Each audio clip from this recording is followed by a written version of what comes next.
Waswahili mpo? Wanasema bosi huachelewi kazini anakuwa hajafika. Hatari. Hongera Wasta, hongera. Muona mmoja kapita hivi ikantoka tu. Sitasema maneno hayo. Sijasema, usiniambie nimesema. Unapopewa nafasi tumie vizuri microphone, si lazima uweka hapa mdomo.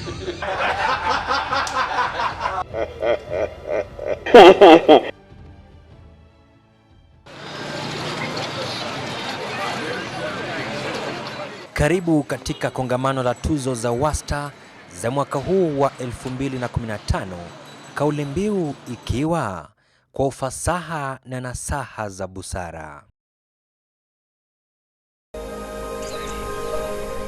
Jua lilipochomoza tarehe 10 mwezi wa 10 mwaka huu, mamia ya watu tayari walikuwa wameanza safari ya kuelekea katika kituo cha Wasta kule Matasia, Ngong, kuhudhuria hafla ya tuzo za Wasta, ukipenda 10-10. Mimi naitwa Victor Mlama, nimesafiri toka mjini Eldoret hadi sasa hivi niko Nairobi, na nataka niabiri gari kuelekea Matasia kule Ngong kwa shughuli ya kongamano la Kiswahili siku ya 10-10. Hii ni siku ambayo ni muhimu sana kwa sababu magwiji, wapenzi wa lugha ya Kiswahili, washairi wenzangu, manake mimi pia ni mshairi, wa leo tunajumuika pamoja, tunajuana, na pamoja na hivyo pia kuna tuzo ambazo zinatolewa kwa wale ambao wamejitoa katika kutetea Kiswahili, kutumia Kiswahili kwa ufasaha na busara. Kando na waliorauka, kunao waliokesha ama kulala Wasta, hasa waliotoka katika magatuzi ya mbali kama vile Kisii, Nakuru na Mombasa. Kadri saa zilivyozidi kusonga ndivyo wapenzi wa lugha ya Kiswahili walivyozidi kumiminika katika kituo cha Wasta. Si wa mbali, si wa karibu, si walimu, si wanafunzi, si wanahabari, wote walifika. Ama kweli siku njema huonekana asubuhi. Mwanzo kabisa, mwandalizi, muasisi na mdhamini wa tuzo hizi, Guru Ustadh Wala bin Wala, alielezea matarajio yake katika kipindi cha Kiswahili cha Nuru ya Lugha. SS aliangalia tanadhari inayoendana na tukio halisi kuhusu siku ya leo. Akasema hivi: usimngojee ng'ombe akupe maziwa, hata kama analia ili akamwe, nenda ukamkame. Alafu si rahisi pia kuelewa mambo haya ninayoyasema, kwa sababu hizi ninazozitoa ni nasaha za busara na ufasaha. Na unajua kauli mbiu unaweza kuwa una ufasaha mwingi sana, unaweza kuwa pia una nasaha nyingi sana, lakini kama hakuna busara ndani yake huwezi ukaelewa, utakuwa unaelewa tu. Mwalimu Shaka upo? Nipo sana. Mambo mazuri. Nashukuru. Abubakar Salwa, salamu alaykum upo? Wa alaykum salam, mimi nipo bwana. Ninjaja. Kumbe sikujua 10-10 ungeniambia kila mmoja anavaa vitenge, mmepewa vitenge vya 10-10 amnaviwa. Yaani bwana, mwaka mzima panaandaliwa hiki na unaambiwa leo kama sikuchimbika patavundika mtu. Patavundika mtu. Ndugu wapenzi, nasaha ya leo ya siku ya tarehe 10 mwezi wa 10, wakati ambapo ndio tumefikia kwenye kileleta, kwenye sherehe zenyewe, tunakwambia usimtamani punda wa baraka. Leo umeamua kuzunguka tu kwenye ng'ombe. Mifugo. Muda mrefu sana nimeongea juu ya punda na upunda wake. Yule punda wa misumari na manufaa. Yule punda. Mwalimu Sako mkumbuka punda misumari? Msumari kwa mawe. Sasa wewe leo unasemaje kwamba usimtamani punda wa baraka? Hayo ndio tarehe 10 mwezi wa 10 tukiwa Wasta, kituo cha Kiswahili pa kutuzia mambo yanayotokana na busara, Victor upo? Kabla tujarudi studioni, ndugu Victor Etende. Mzima lakini Viki? Sina neno bwana. Siku nyingi Kweli. Tangu mihela iongezeke sasa kanibwaga sana. nasikia ulipo shilingi waliparupia. Kwanza ni Deutschmark zile za Kijerumani Pamoja na hivyo wajua singeweza kujizuia hata kama ungenipatia fursa, ningesongea na kunyongea. Nimekuwa nikisoma kitabu chake Ustad, Mitego ya Wenda Wazimu. Mitego ya Wenda Wazimu. Alafu kuna rubani mle ndani. Wewe ndio ule mtafuta sana. Sasa mimi sasa mgeni kumpokea. Ningejua utatoa urongo wote usingekupa microphone. Sasa kuna mahali kazi nataka mwalimu Sako afanye, naomba utafute nahodha sasa. Pamoja hivyo wanafurahi. Fika Wasta mambo shwari, sawa kama sahani na kawa. Nakwambia watu wameanza kufurika asubuhi hii. Kumaanisha kwamba siku itakuwa murua kabisa. Siku itakuwa murua. Maana kauli mbiu ya 10 mwaka huu ni kwa ufasaha na nasaha za busara. Maneno hayo. Isisahaulike kukumbukwa kuwa wageni wa taadhima walitoka Tanzania. Walikuwa mwanahabari Charles Hilary na msanii anayewashangaza wengi kwa kutembea bila viatu wala ndara miguuni, Mjomba Mrisho Mpoto. Charles Hilary, tukio kubwa sana hili nchini Kenya. Unalichukuliaje katika msukumo wa lugha hii tukufu ya Kiswahili? Kwanza mimi niseme ni mpenzi mkubwa sana wa lugha ya Kiswahili na nakipenda sana Kiswahili. Nilipokuwa nasikiliza matangazo ya Radio hii Maisha, sikusikia hata mara moja mtangazaji akitumbukiza neno la Kiingereza. Tofauti na radio za kwetu kule Tanzania. Sasa kumezuka mtindo kwamba wanapenda kuingiza maneno ya Kiingereza mengi watangazaji wakati wanapotangaza. Sijui kwamba onekana umekwenda sana shule au vipi, lakini kuzungumza Kiingereza si kwamba umekwenda sana shule. Ukiacha hizo lugha nyingine kubwa zote duniani, Kiswahili ni lugha ya sita na tukifanya juhudi zaidi tunaweza kusogea na matumaini hivi karibuni huenda Kiswahili kikazungumzwa au kikawa lugha rasmi katika Umoja wa Mataifa. Kwa hiyo hii ni shughuli kubwa sana kwa wapenzi wa Kiswahili. Tujenge Kiswahili, tukipende Kiswahili, tukikuze na tukithamini Kiswahili. Wenzetu Kenya mnajitahidi sana kukikuza Kiswahili na kuzungumza Kiswahili. Sisi bado tuna tatizo Tanzania. Watu bado, na sisi ndio tunasema kwamba ndio Kiswahili kilikozaliwa, lakini bado hatukithamini. Watu vijana hasa wa sasa hivi hawakithamini. Naogopa miaka inayokuja huko kama lugha ya Kiswahili hasa katika nchi yetu ya Tanzania itakuwa ni lugha inayozungumzwa vizuri zaidi. Nadhani wa Kenya mtatupiku. Wa Tanzania sasa wanapenda kuingiza sana maneno ya Kiingereza wanapozungumza lugha ya Kiswahili. Kamati kamilifu ambayo imeshirikiana na Guru kuandaa tamasha hizi imenitumia rafa hivi punde, na wanasema kwamba nikikuhoji wakati ule ulitaja kwamba Ghana ni nchi ambayo kwamba umetembelea kukutana na watoto warembo sana. Kamati imeniambia nikuhakikishe kwamba Kenya wapo na tulipokuja jana hapa niliwaona, mashallah. Nilimuona mmoja kapita hivi ikanitoka tu audhu.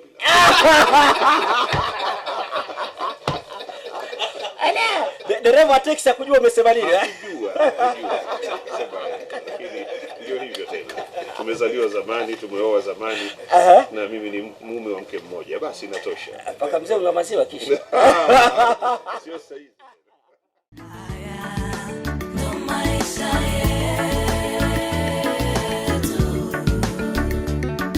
Samahani sana wanangu wapendwa, salamu. Leo hizi ni salamu zangu za dhati, salamu za upendo, salamu zitokazo ndani mvunguni mwa moyo wangu. Binafsi yako safari imekwaje na mapokezi mpaka sasa? Waswahili wanasema kama silaha peke yake uliokuwa nayo ni nyundo, basi kila tatizo utaliona msumari. Lakini hii inaeleza kwa sababu Kiswahili ni kipana, Kiswahili ni kikubwa. Nakumbuka mwandishi mmoja anasema, alikuwa anazungumzia titi la mama. Anasema titi la mama ni tamu hata likiwa la mbwa.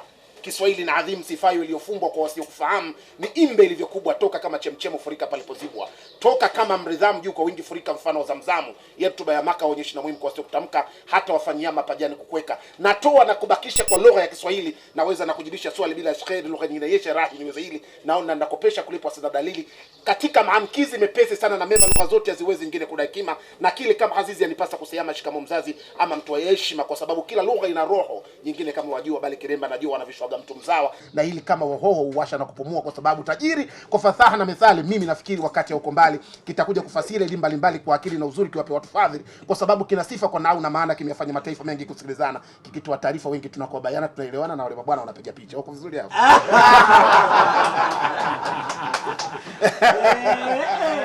Charles anasema kala mbuzi akakinai. Kakinai katika sema anajipa nafasi ya Simba, nimemsikia anasema atakula nyama mpaka anaondoka. Mkongwe yule, tumwache kama alivyo. Tumwache. Ana mambo yake. Wanasema bosi huachelewi kazini anakuwa hajafika.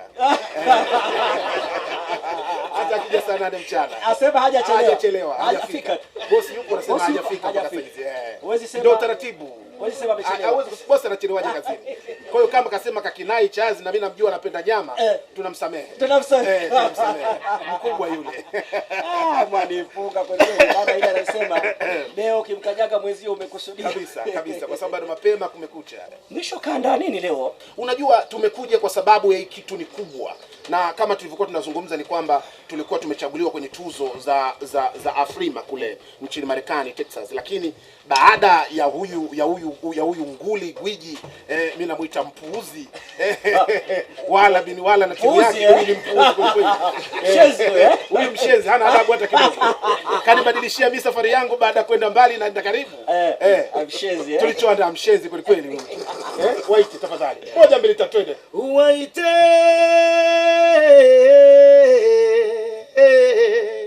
waite wakalishe chini, watoe hofu kwanza. Mjomba chutama. Haya mambo yatakuwepo hapo. Bora kujenga daraja kuliko kuta, chemu sitemi, ukitaka maji sharti uiname. Mkongwe, umesema upendi nyama? Umenishtua kidogo. Unakataa? Labda mmenikariri vibaya.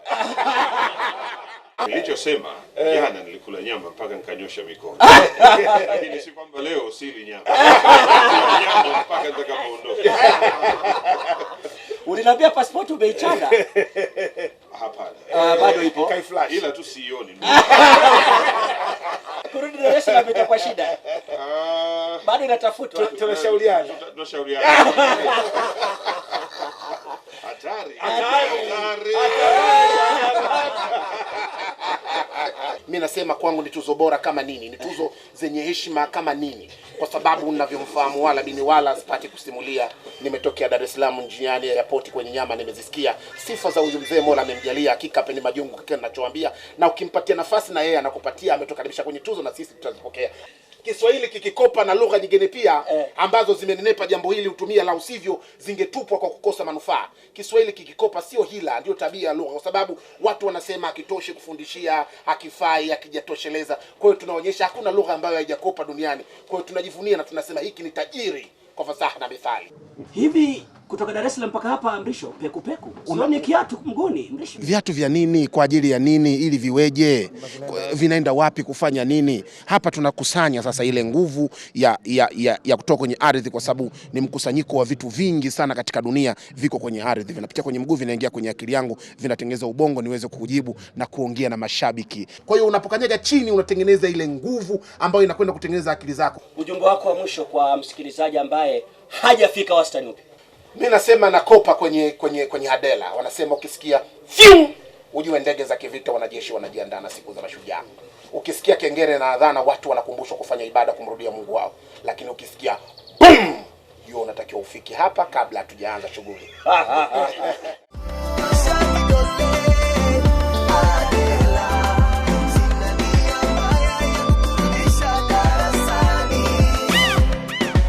Adela, nyosha kidole. Sina maana nataka kurudisha darasani, la. Nataka nijue uwepo wako kama yuhai, ili maneno yangu nisiyatupe. Siku zote kuni ya akiba huicheka inayoungua jikoni. La moyoni uponzwa na ulimi, asiyeona nafsi yake haoni yakionyeshwa.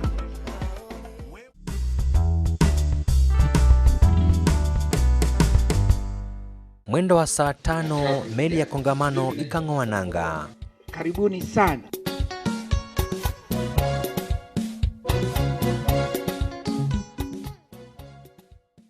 Aliwae ujisifu, mimi nina mali sana, ninazo mali rufufu, nyumbani zimejazana, jirani tukimshufu, kumbe ushindi adona, wale vini elezeni.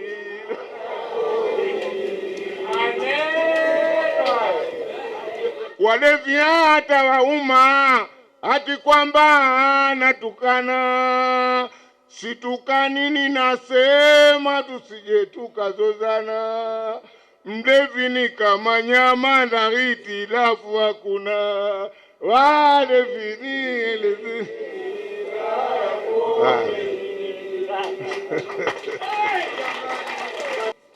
Kesho tutang'ara wa tukomeshe uwizi, yekuko vitokataa, mambo yetu yawe wazi, wana wasome anga, wapite pasipo wizi, tusafishe jumba hili, ndo kesho tung'are wa. Mwanafunzi najituma kwa yangu ya maanani, ninajaribu kusoma nifunzike kwa makini, nizibaini nudhuma kutangaze duniani, Kiswahili ni elimu, sifa na kupa milele, elimu ni elimishe, elimu ni elimike, usomi ni kamilike, somoni ni aminike, Kiswahili kinilishe, maasidi washituke, Kiswahili ni elimu, sifa na kupa milele. Shukran. Jaribu kupeleleza Kiswahili ilivyokuzwa, talanta na waeleza zinatunzwa na kutuzwa.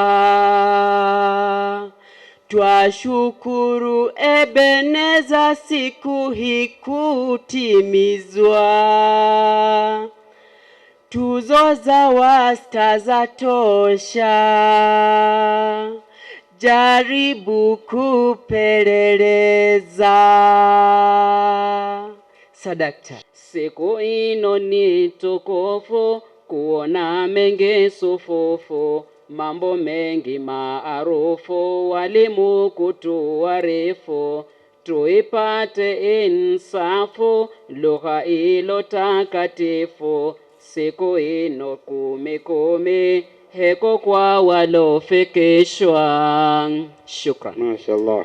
Ino shughuli muhimu ilongojewa kwa hamu, walofika kufahamu wale wapenda kalamu. Hapa huhitaji fomu, si lazima ualimu. Kumi ndani yake kila mja ogelea. Mikononi nainua dua nikiwaombea, jukwani naingia waridi na waombea, ili mpate sikia wimbo nikiwaimbia, na watakia laheri mfanyao mitihani. Tamati nimetimia waridi kuwaimbia, dua nimewaombea, najua mmepokea. Heri ninawatakia mazuri kuwapokea, na watakia laheri mfanyao mitihani. ile amba ni kwamba ngoma iwe mzuri mlio, amba kitanda cha chumwa na mwakisi tukijuao. Kuna namba ni sema yapulike masikio. Yani neno moja unalitafsiri kwa mara nyingi. Zima hiyo washahita njema ya ukoa, zima kwa fusi na mai, hururumao kukua, zima ni kuzima jambole kana mahua, zima likishapungua, elewa si zima tena hilo. Mjifunze kwanza, mjifunze na elimu, muwe watu taalamu. Halali na haramu muweze kupambanua. Kwa sababu elimu kitu kizuri, kuwa nayo ni fahari. Sababu humshauri mtu la kutumia. Maisha bila elimu hayafai mwanadamu. Sababu mambo magumu mengi sana mbele. Milango wazi huwa adimu kwa asiye na elimu. Kwa mwenye nayo vigumu hujifungua wenyewe.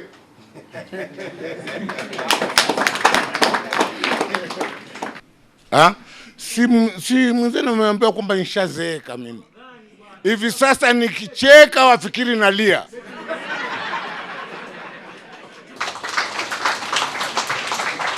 Baada ya kiamshahamu, doyen wa Kiswahili nchini Kenya akaelezea usuli wa tuzo za Wasta pamwe kuwakaribisha waliohudhuria.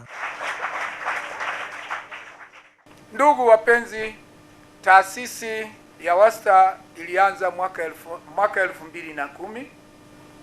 2011 kwa mara ya pili tulikutana hapa, 2012, 2013 na 2014 na leo. Kwenye kongamano la Wasta hakuna kwamba sijui meza kuu. Hapana, sisi sote ni waheshimiwa kama ni heshima. Lakini ninyi vijana mnapotoka ni pale na mnakoenda ni kule. Kwa hivyo sisi tunawatayarishia njia tu. Na tusipowaweka katika fikra za kwamba haya tunayofanya ni yenu, mtafikiri kwamba mmekuja kutusindikiza sisi wazee. Hapana. Hayati Mwalimu Nyerere, rais wa kwanza katika awamu ya kwanza katika nchi ya Tanzania, aliwaambia Watanzania waheshimuni sana vijana. Sana, kwa sababu vijana ni chumvi ya taifa. Kwa hivyo wanafunzi wote waliomo humu ndani jipigieni makofi. Wanafunzi, pigeni vigelegele wanafunzi. Hapo hapo.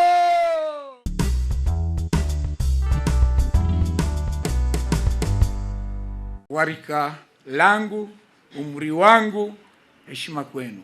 Kama si ninyi mlioasisi, kama si ninyi mliojifunga vibwebwe, kumbuu na kujitoa muhanga katika kukuza na kutukuza Kiswahili, leo sijui tungekuwa wapi. Charles Hilary Martin wakati anapotangaza, mjomba Mrisho Mpoto akiongea utamsikia, utapenda Kiswahili hata kama wewe ulikuwa unaanza kunyemelea kuchukia Kiswahili, utapenda. Kwa na rafiki yangu Hassan mwana wa Hassan Simama alitukaribisha tukala mara 3 Ikulu tukiwa na Jakaya Kikwete. Sisi hatuna ubaguzi. Mpigeni makofi Hassan. Mheshimiwa Jakaya Kikwete alifurahi sana jinsi Hassan alivyokuwa akila kitaalamu tena kwa heshima na adabu. Aliniambia, tembea na huyu bwana mdogo, hawezi kukutia aibu. Nilipokuwa Dar es Salaam. Kwa nini tunafurahia mambo ya wenzetu na kutaja uzuri wao baada ya kutuondoka? Kwa nini? Kwa nini msanii maarufu sana ambaye siku zote amefurahisha, amejitolea, ametoka jasho, ametumia muda wake katika kufurahisha, tunamwacha baada ya kuondoka, baada ya kuaga dunia, ndio tunasema fulani alikuwa msanii mzuri sana? Pana uzito gani kukutana naye na umwambie wewe kazi yako ni njema? Maneno ya shukrani hayanunuliwi, hayapatikani katika duka lolote, hayapatikani kwa mama intilie wala kwa mama pima au kwa machinga au kwa mchuzi yeyote. Ni neno la kutoka kinywani tu. Kwa nini hata mtoto mdogo afanye jambo jema asipigiwe japo makofi? Badala yake unangojea siku ya kumpiga makofi. Kwani kumpiga mtu makofi ni rahisi zaidi au ni kutamu zaidi kuliko kumpigia makofi? Kaa nao uwajue, jitenge nao usikie tu sifa zao. Lugha yako ndio lugha. Sasa wewe una Kiswahili. Namkumbuka Malenga wa Mrima, Mwenyatibu Muhammad kutoka Tanga, kwenye kitabu chake Malenga wa Mrima anakuambia pana mtu na mshuku kichwani ya vigaviga, haishi baa na viteku, jakuku anaetaga, ebu tupateni siku auzwe kinaganaga, yukisimani akoga, aomba maji katani. Maneno hayo. Binti huyu anaitwa SS Estala Ndeda. Yeye ndio hufanya maandalizi haya. Mimi huzaa neno, huzaa wazo, akatekeleza. Anaomba kwamba ndugu nyinyi nyote, kabla hatujaenda kula kushtaki njaa, tuende afungue nyumba yake hiyo rasmi. Hiyo nyumba ifunguliwe leo, anaomba ifunguliwe rasmi. Anaomba ndugu Charles Hillary, utakata utepe wa kwenye lango. Ndugu Mrisho Mpoto, wewe utafungua utepe wa kwenye lango la kuingia ndani ya nyumba. Kwa leo una ruksa kutembea na kuvinjari ndani ya nyumba hiyo uweze kuona inavyofanana, sababu ukija kesho na kesho kuta sidhani kama nafasi itapatikana hata ya kusogea huko.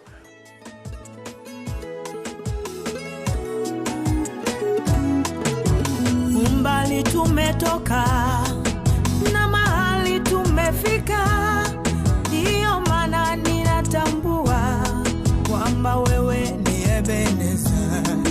Sio kwa uwezo wangu, ila ni kwa uwezo wako. Mahali nimefika Baba, acha nikushukuru. Ee Bwana, umenisaidia nifike mahali nimefika. Bwana, wewe ni Ebeneza maishani mwangu.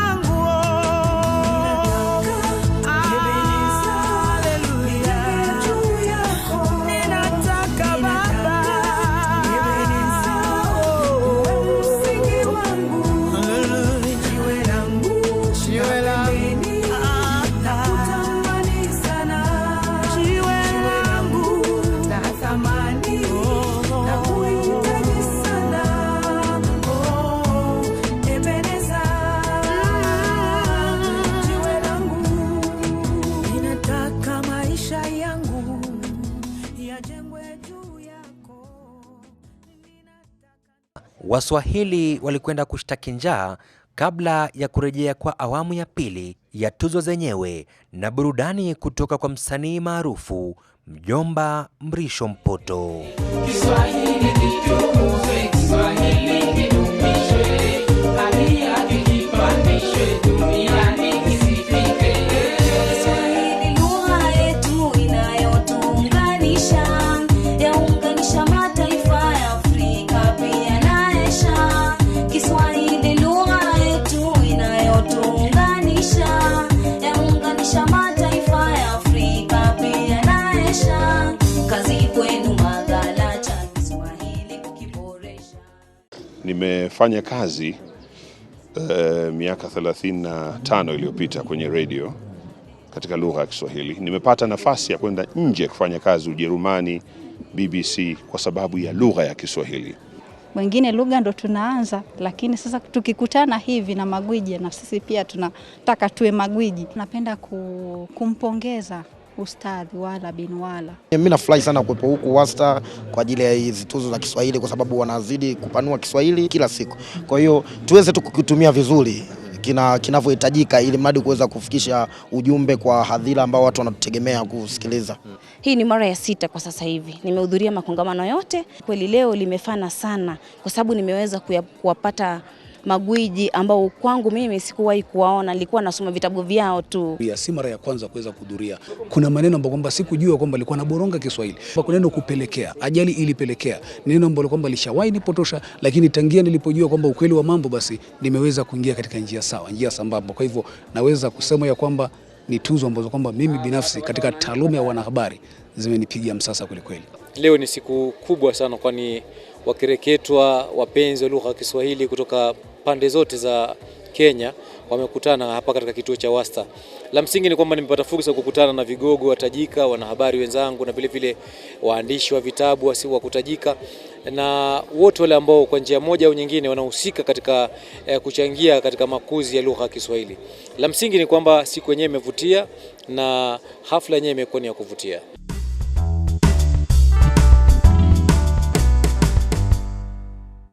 Baada ya kishuka, sherehe za 10-10 zikaendelea.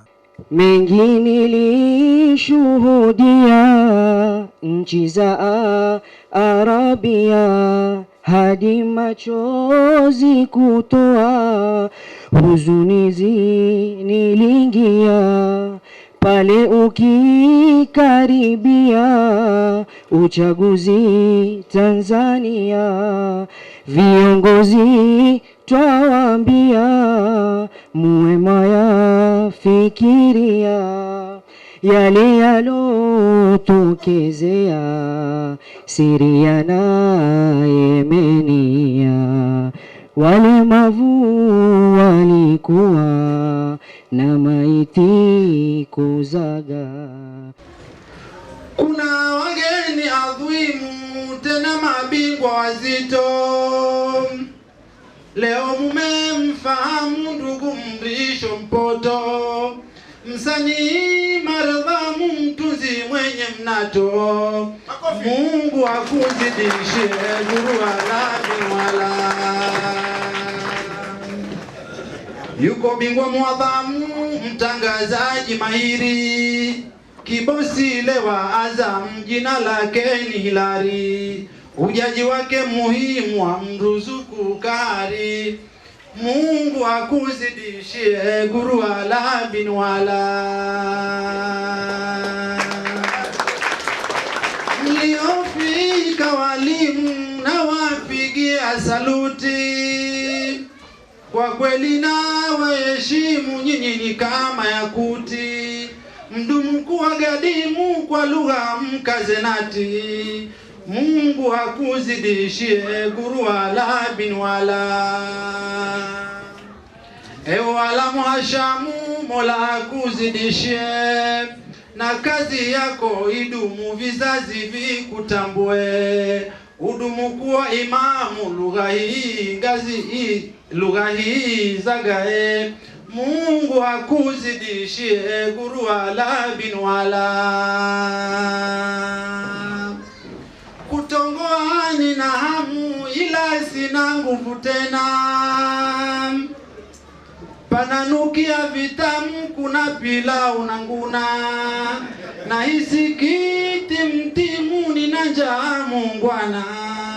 Mungu akuzidishie guru wala bin wala.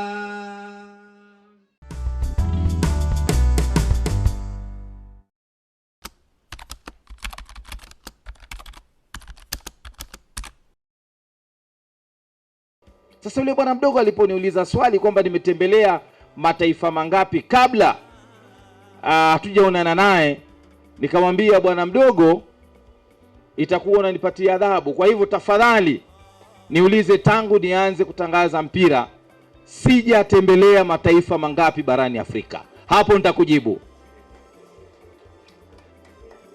Na yote hayo ni kwa sababu ya Kiswahili. Sijipigi debe, sijivuni. Bwana mdogo Hassan mwana wa Ali atakwambia hapa, katika bara la Afrika ni mataifa 12 peke yake ambayo sijatembea, ambao bado sijaenda. Mimi nilikuwa nikianza kusomea habari, kama ulikuwa umechukua sabuni unaingia maliwatoni kwenda kuoga, itabidi usubiri usikie. Na nilipokuwa nikisoma habari za leo katika bunge, watu walikuwa nafikiria kwamba labda niko bungeni kabisa na mimi ndio ninazungumza na wale wabunge, kwamba kwa ukweli kwamba haikuwa hivyo. Mimi nilikuwa nimeandikiwa tu, wala hata bunge sikujua liko wapi. Jinsi nilivyokuwa nikisoma, nilikuwa nikisoma kwa kujiamini sana. Sasa basi, Kiswahili hulipa jamani. Kwa hivyo waweza ukaona guru alisema kwamba mwenye macho haambiwi tazama. Kiswahili hulipa. Wale watangazaji chipukizi wenzangu, jamani, tunapotangaza mpira ama tunapotangaza shughuli yoyote, tutumie lugha sanifu. kwa sababu lugha sanifu husaidia sana. Asili ya busara hutokana na matumizi bora ya ubongo, akili na kupitisha kwenye ulimi. Ndugu wapenzi, kabla hujafikiria utakalosema litaudhi vipi, ulizia ulimi wako. Je, ulimi wangu unaniruhusu kutamka haya? Ukishasema neno lolote la kuudhi, umevunja busara zako. Nendeni mkamuulize Matumbi mmoja, anaitwa Profesa Ibrahim Hussein. Katika kitabu chake cha Kinjeketile, Ibrahim anakuambia binadamu huzaa neno, kisha neno likawa kubwa kubwa kubwa kuliko binadamu mwenyewe aliyelizaa. Tumieni maneno hata kama ni machache, lakini kwa busara. Na ukibahatika kuwa na maneno mengi yaliyojaa busara nyingi, watu watafaidika kutokana na busara nyingi. Na wanaovuruga busara zaidi katika nchi zetu ni viongozi. Nimewahi kusema mara nyingi katika redio Maisha kwamba katika mataifa yetu samaki wameoza wapi? Vichwa. Lakini mara nyingi hata yule asiyejua namna ya kutumia kitu anaweza kukuelezea namna ya kutumia kitu hicho vizuri zaidi. Mbona watazamaji wa mpira wanajua mbinu za kucheza vizuri licha ya kwamba hawajui kucheza? Mbona wakati mwingine kocha wa kufundisha watu kucheza mpira hajawahi kuwa mchezaji na anaweza kufundisha timu na ikashinda? Kwa hivyo muhimu ni mtu ambaye anaweza kutumia hata busara kukuelekeza mambo ya kufanya. Mimi si mtaalamu wa lugha hiyo, ila ni mtangazaji. Mara nyingi watu hukosea wakadhani kwamba mtangazaji ni mtaalamu, ila lugha tunaitumia tu kama chombo kingine cha kupeperusha habari. Na kwa hivyo ningependa kumshukuru sana Wala bin Wala kwa sababu ameweza kukuza lugha ya Kiswahili nchini Kenya, na sio Kenya peke yake, lakini katika eneo zima la Afrika Mashariki na Maziwa Makuu, na hasa katika station yetu ya Radio Maisha, kipindi cha Nuru ya Lugha kila Jumamosi. Napomsikiza mimi mwenyewe nikiwa nyumbani najawa na furaha sana moyoni, kwa sababu ukiweza kuwa na Wala bin Wala kila Jumamosi katika station yako, bila shaka inamaanisha kwamba wengi watafaidi kutokana na kipindi kile. Tuko mbele pamoja, tutaendeleza kukuza lugha ya Kiswahili katika station yetu ya Radio Maisha. Asanteni sana. Mmesahau nimeshindwa tena. Nimeshindwa tena ndicho kitabu changu cha karibuni zaidi. Na wakati naambiwa nitoe hotuba hii, naona nimeshindwa tena. Bala njaa lilikuwa limekithiri. Tukadanganya. Hatuna chakula cha aina yoyote, hata chembe. Akatuambia hatuna namna nyingine ila kupika mama zetu. Kwa hiyo sisi tukakubali, tukachukua mama zetu, tukachukua visu vikali vyenye ukali kuwili, tukachinja mama zetu, tukapika. Walitudanganya kwamba hakuna chetu kizuri hata kimoja. Hakuna. Majina yetu ovyo, tamaduni zetu ovyo, kunga na kaida za kwetu ovyo, lugha zetu si chochote si lolote. Walitudanganya. Ndio maana Profesa Ngugi wa Thiong'o anauliza, wewe umemuona wapi mzungu anaitwa Otieno? Na hiyo kauli ndugu Wala bin Wala ameirejelea katika yale maneno mawili matatu niliyopata, kwamba yeye wakati na Kiswahili hiki anakiandama alaambiwa huyu kama kapotea huyu. Kwetu Kiswahili si ovyo. Kiswahili si lugha ya mburu matari. Kiswahili ni cha watu na heshima zao. Charles Sila ambaye namsikia zamani akiwa Radio Tanzania Dar es Salaam akitangaza taarifa habari, kama mlikuwa mnazungumza nyumbani mnaambia nyamazeni. Nini kilichomleta hapa? Si Kiswahili hiki? Nini kilichompeleka Ujerumani? Nini kilichompeleka London? Si hicho Kiswahili hicho kinachobezwa Mzee Abdalla Mwasimba, ambaye mimi nilipokuwa mwalimu katika shule ya upili sikujua nimepachikwa jina, nimebandikwa jina la Abdalla Mwasimba. Kwa mwanafunzi mmoja alikuja kana mwalimu na jasisi tunapita Abdalla Mwasimba. Maana kwa nilivyokuwa nina kisarifu hicho Kiswahili na wakati huo katika radio Abdalla Mwasimba marehemu Hassan Mwalimu Mbega walikuwa wanavuma. Sisi tukasema tafuta hizo nyayo. Na liwe liwalo. Lakini kubwa zaidi labda kumshukuru ndugu Wala bin Wala. Mtu mmoja katika eneo zima la Afrika Mashariki na ya Kati ambaye kila mwaka tarehe 10 Oktoba anatualika kwake kuja kukienzi Kiswahili. Kiswahili sisi tunakienzi kama mboni ya jicho. Mrisho Mpoto ambaye nilisikia mahojiano yake sio kama mimi. Yeye anapozungumza akiyaita maneno yanaitika. Anapozungumza akiyaita maneno yanaitika. Lakini mimi nimeshindwa tena. Leo nikiyaita maneno yaitiki na sababu ni kwamba na furaha iliyokithiri. Na katika furaha yangu nahitimisha kwa kutoa zawadi kwa ndugu yangu Wala bin Wala. Na fulani wako. Wapi mfika jamani? Mambo yamenitakili naumia ndani ndani.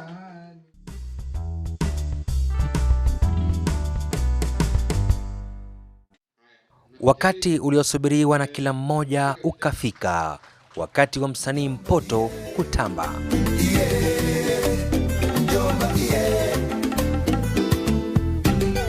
Pole sana mjomba, na kibarua kizito kutaka dunia kuwa kijiji. Hongera. Kile kiitikio cha globalization kimeimbwa vizuri sana, japo hakijakaririwa. Nasikia wageni wamefurahi sana kusikia sauti yako.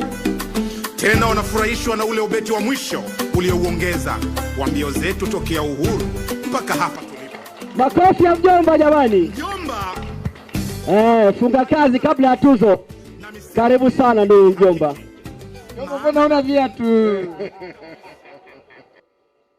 Titi la mama ni tamu hata likiwa la mbwa. Kiswahili na adhimu sifayo iliyofumbwa, kwa wasiokufahamu ni imbe ilivyokubwa. Toka kama chemchemu furika palipozibwa, toka kama mridhamu juu kwa wingi furika. Mfano wa Zamzamu yenye tuba ya Maka, waonyeshi na muhimu kwa wasiokutamka, hata wafanyeamu mapajani kukuweka. Lugha yangu ya utoto hata leo nimekuwa, tangu ulimi mzito sasa kusema jua, ni sawa na manukato moyoni mwangu na pua, pori bahari na mito napita nikitumia. Katika maamkizi mepesi sana na mema, lugha zote haziwezi nyingine kudai kima, na azizi ya nifadha kuseyama, shikamu mzazi ya mtu wa heshima. Natoa na kubakisha bila lugha ya shikeli, lugha nyingine yeshe rahi zaili, naona ninakopesha kulipwa sina dalili. Ng'ombe akiita ndama, tunasema kuwa analia, kupigwa na kulalama hatujawahi kusikia. Huu ni ukosefu wa hekima juu ya mambo haya, na inasemwa kwa lawama japokuwa lugha si mbaza. Mfano neno jambo, mkato hauna jambo. Jibu lake jambo, tafsiri sina jambo. Ukitazama ili pambo ridhishwavyo urembo, ni kuuliza na mambo tu kwa useme wenye umbo kwa ajili ya kusalimiana. Habari za mchana waungwana wana wasta.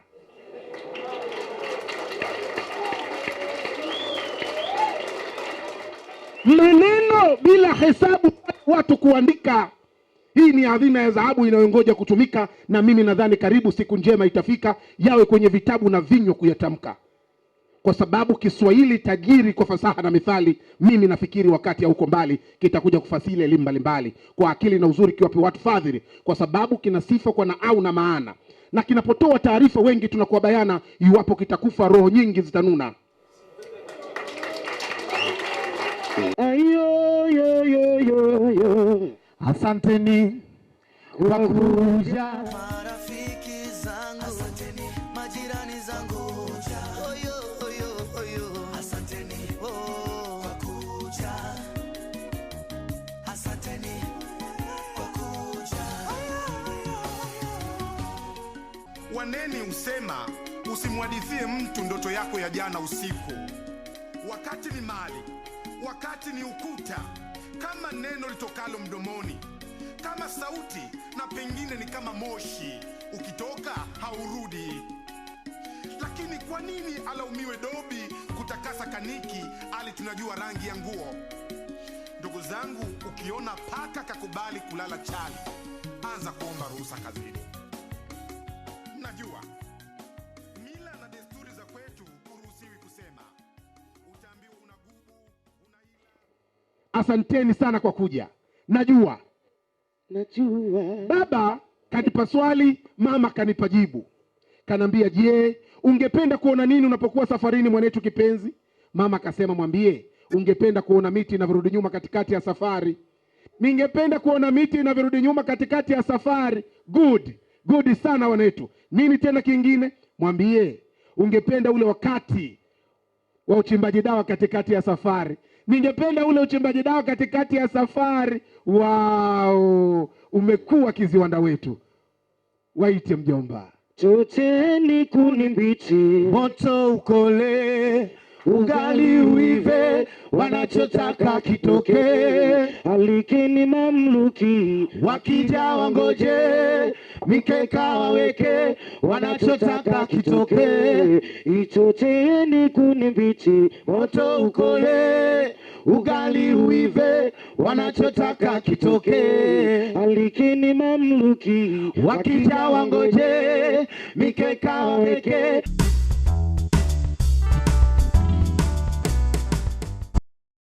Oh, chochea, chochea, chochea, chochea, chochea, chochea, chochea. Oh. Ndugu zangu, kutapika nyongo na kuiramba tena, au tawikavu linapoanguka watu wakapiga kelele, aya! Katika misimu 4 tuliokuwa nayo kwa mwaka, tuongeze msimu wa 5 wa kujishtusha. Eti lililotokea kule limepita na haliwezi kumdhuru mwingine. Kweli inayotaka kunyesha au haisubiri mawingu. Mimi sidhani kama kujiponya kwa mambo mazito tunahitaji cheti kilichogongwa muhuri wa moto au mtaalamu wa magonjwa ya akili zaidi ya kutumia neno sahau tu. Mjomba, binadamu ni kama ganda la kitabu, mpaka umfungue maandishi ndio uweze kumjua.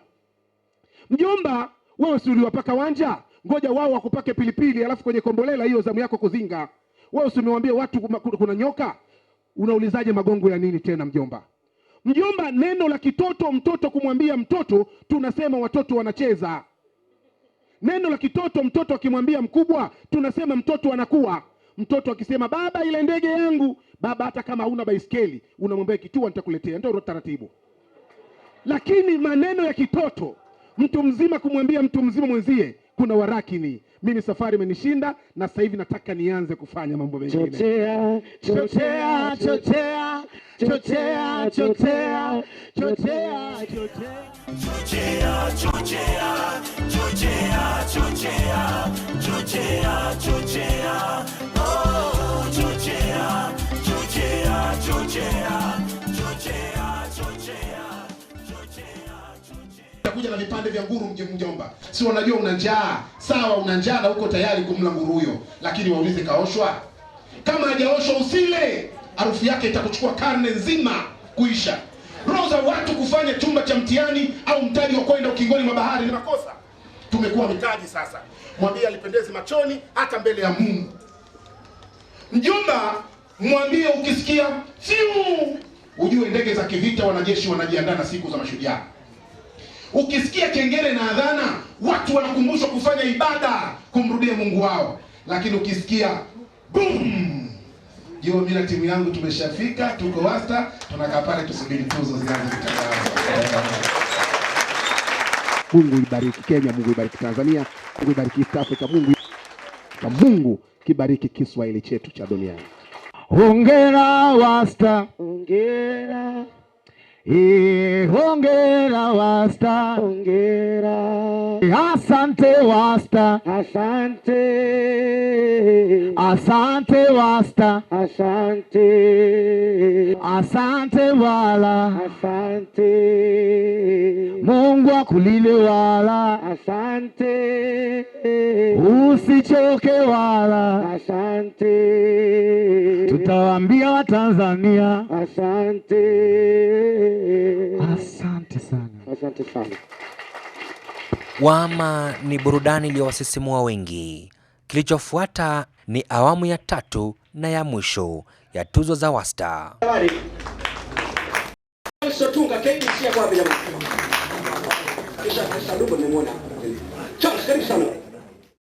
Tunashukuru sana ndugu Maburi.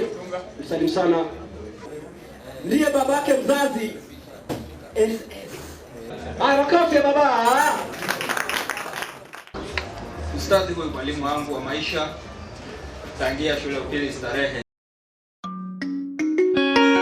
Walimu, wanahabari, washairi, shule, vyombo vya habari na wanajeshi wa Jeshi la Kiswahili kwa jumla walituzwa. Ili niulizwe swali, swali.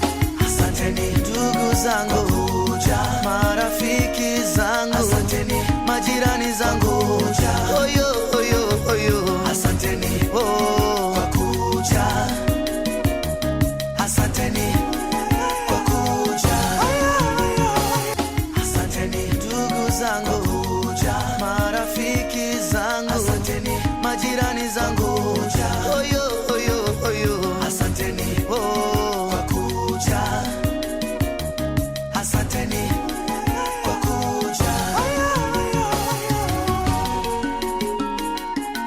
Ndugu zangu, jamaa na marafiki zangu, waneni usema usimwadithie mtu ndoto yako ya jana usiku, lakini hapa ni kinyume. Siri tunasema, bayana tunaficha. Poleni sana kwa kuja. Najua wakati ni mali, wakati ni ukuta, kama neno litokalo mdomoni, kama sauti, na pengine ni kama moshi, ukitoka haurudi. Lakini kwa nini alaumiwe dobi kutakasa kaniki, ali tunajua rangi ya nguo? Ndugu zangu, ukiona paka kakubali. Ikawa tamati ya hafla ya mwaka huu ya tuzo za Wasta. Kongamano la leo nimejifunza vitu vingi sana, kwa sababu nimeona magwiji wengi wanapromosha Kiswahili. Unaona, ina maana mimi watu wanapoongea mimi ndo najifundisha.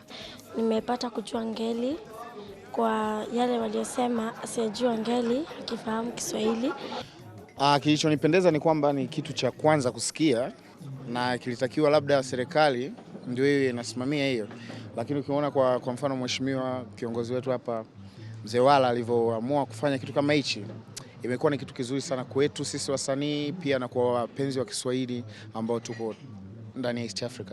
Kongamano hili limesaidia sana katika kuimarika kwa Kiswahili kwa wanafunzi wengi waliohudhuria, na naamini kuwa ukiyatengeneza makongamano mengi kama haya, nchi yetu itaweza kuimarika katika Kiswahili. Tangu hizi tuzo zizinduliwe mwaka 2010 nimekuwa nikija hapa tangia wakati huo mpaka wakati huu. Na hizi tuzo zimefaa kwa sababu huwa zinawapa motisha wale waandishi ambao ni chipukizi na wale wanahabari pia ambao wanajuza watu katika runinga, radio, kutumia lugha ambayo itaeleweka. Nimekuwa kila mwaka nikija kwenye hizi sherehe, hafla ya Wasta, lakini kusema kweli ya safari hii naona maandalizi yalikuwa mazuri zaidi. Kwanza wageni kutoka Tanzania ambao wametupa maarifa, tumebadilishana mawazo, tumeshauriana, tumeelewana. Ni kongamano ambalo limejumuisha wasanii, watangazaji, maveterani, waimbaji, watu wa tabaka mbalimbali wamekutana na kupeana mawazo, na ni jambo zuri sana. Na nachukua nafasi hii pia kumpongeza kinara Ustadh Wala bin Wala kwa kupanga sherehe kama hizi. Tunafurahi sana manake ukiangalia hizi ni tuzo makala ya 6, lakini kikubwa ni ujio wa watu wengi. Kuna baadhi ya watu ndio marao ya kwanza wanakuja tuzo za mwaka huu. Hilo limenifurahisha sana. Ukiangalia nchini Kenya tuzo zile za wanahabari, kuna haya malumbano yanaendelea kwamba Waswahili wanafanya nini, wanawekwa pembeni. Unakuta kwa mfano mwanahabari bora wengi ambao wamekuwa kituzwa na wale ambao wanatumia Kiingereza. Lakini hizi ni tuzo za kuwatambua wanahabari ambao wanatumia nini, Kiswahili, idhaa mbalimbali, iwe ni runinga, iwe redio. Kwa hiyo tunajivunia sana kama wanahabari wa Kiswahili. Kwa kweli ni wakati wa kumpongeza. Yeye ni mtu binafsi amefanya hiki. Jambo hili ni kubwa la kitaifa. Taasisi za kitaifa zingepaswa kufanya swala hili, lakini yeye ni mtu binafsi, ni kumpongeza sana kwa kweli.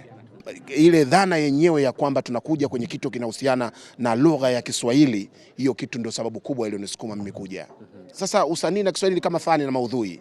Kwa hiyo tunaposema Kiswahili inakwenda kwa maudhui na usanii inakuwa kama fani. Na mimi nikasema kwa sababu nimeona mashairi yamekufa, watu walipoteza ladha ya kusoma mashairi, mimi nikayachukua nikayawekea sanaa ndani yake.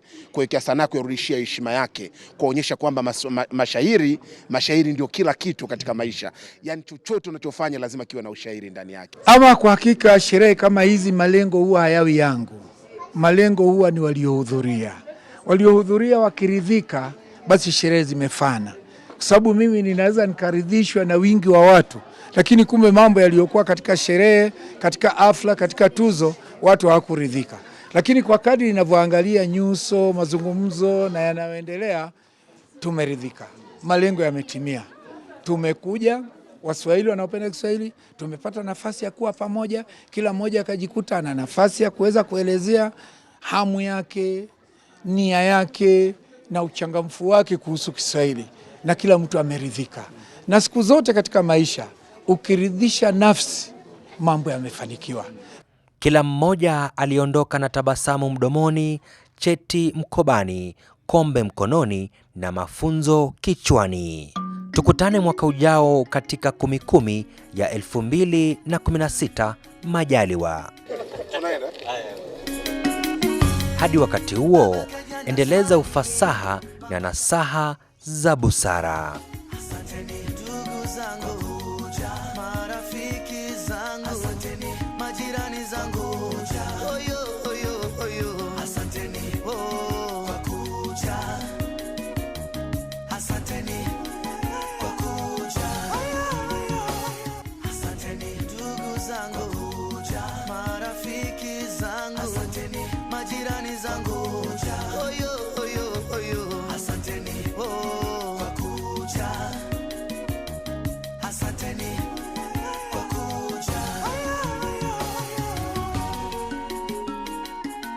Ndugu zangu, jamaa na marafiki zangu, waneni usema usimwadithie mtu ndoto yako ya jana usiku.